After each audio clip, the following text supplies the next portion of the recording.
Hey everybody, I'm Dan Adams, Editor-in-Chief of IGN PC, and I'm here with my hairy indentured servant friend, Charles Onyet. And Jessica isn't here today, but that's okay because you got two hot guys here. Oh wait, that doesn't really work.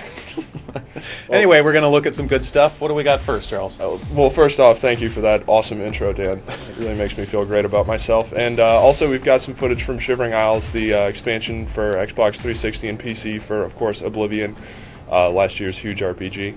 And we're going to be checking out a few of the monsters in that game, as well as a lot of other exclusive content. Great. Well, let's roll that footage.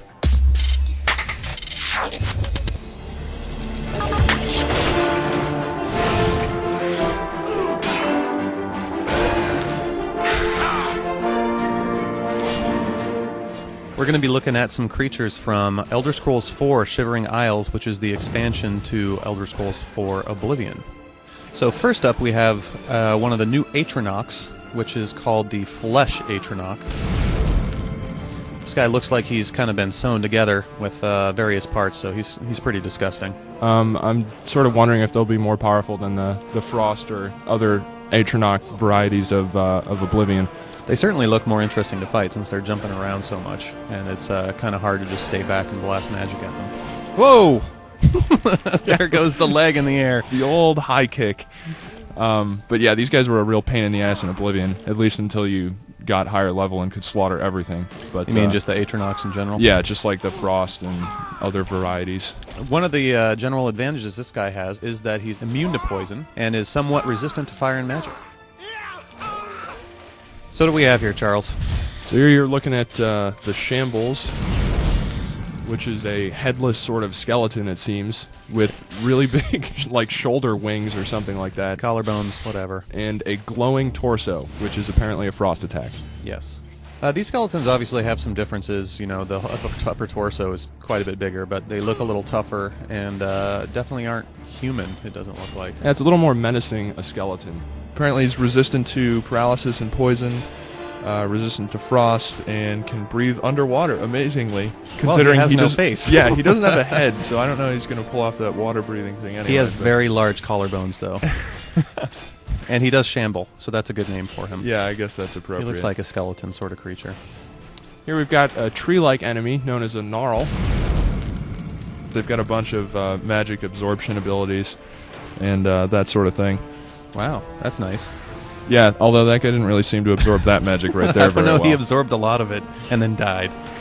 No, but I mean, these guys look pretty cool. I think it's more interesting than some of the creature designs we saw in Oblivion. Absolutely, it's a pretty detailed enemy as far as the the model goes. And apparently they grow physically stronger as they take damage, and they'll actually grow in size too. They'll get bigger. Oh, that's pretty cool. But I think these guys drop amber or something like that, which you can use in the game's main city of New Sheoth to sort of create your own armor and weapons. Oh. Which might actually be what they're using there, because that looks kind of amberish. It does look kind of amberish. It does. I just noticed also that thing has some fungus down in the crotch. We should probably get it some itching cream. Next up, we have the bug-like elytra. Or elytra, depending on how you want to say it, I guess. These guys are a little hunchback, but they do have some very great powers, such as water walking, which makes them sort of like the Jesus bug. And they got a resistance to poison and weakness to magic, which I guess is to their detriment instead.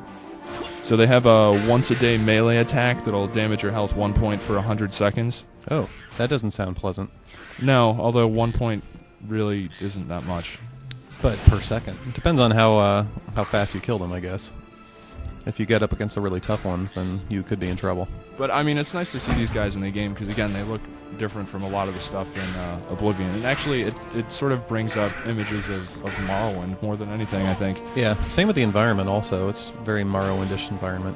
You'll also notice during the video that these guys tend to block a lot, which I guess can be a little frustrating if you are going in melee combat. Yeah, I've actually been fighting these guys in the review build of Shivering Isles, and they put up quite a fight.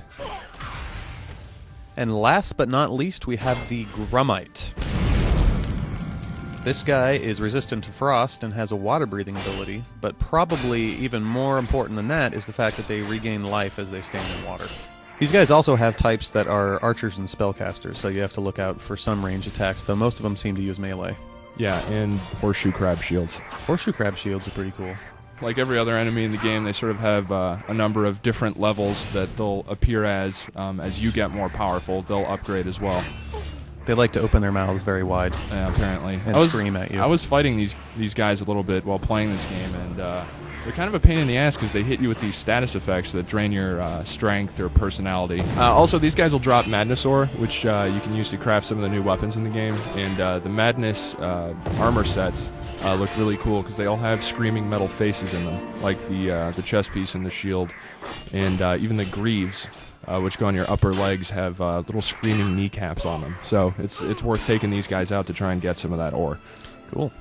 So that was all the creatures we have to show you today from Shivering Isles, the new expansion to Oblivion. What did you think about them, Charles? Well, they definitely look a lot more interesting than like bears and wolves that you were fighting in Cyrodiil. Yeah, some definitely cool designs, and I'm looking forward to playing it, and I guess we'll be able to see it next week. Yeah, can't wait to kill more stuff.